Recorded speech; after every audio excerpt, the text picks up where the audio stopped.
Kalunos-lunos at mistulang package na itinapon sa basurahan ang sinapit ng isang sanggol sa Antipolo, Rizal.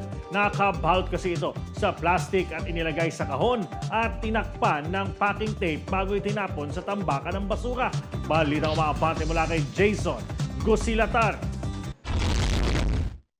Isang malagim na tagpo ang bumulaga sa mga residente ng barangay San Jose, Antipolo, Rizal matapos matagpuan ang bangkay ng isang sanggol sa imbakan ng basura nitong Martes ng madaling araw, 18 ng Marso 2025.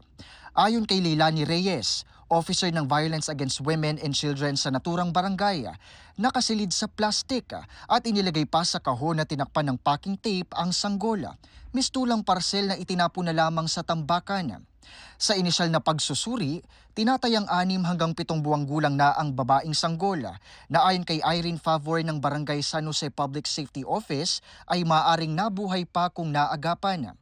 Nakuha sa CCTV footage na may ilang individual na nagtapon ng basura pasado 3:00 ng madaling araw sa lugar kung saan nakita ang sanggol.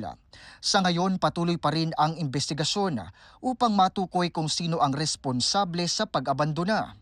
Paalala naman ng mga opisyal sa mga kababaihang hindi handa sa kanilang pagbubuntis na huwag dumaan sa ganitong hakbang. Sa halip, hinihikayat silang lumapit sa Department of Social Welfare and Development para sa ligtas na proseso ng pag-aampon. Jason Gusilatar ng Abante Radyo. Ito ang balitang mabilis, mabangis, walang mintis.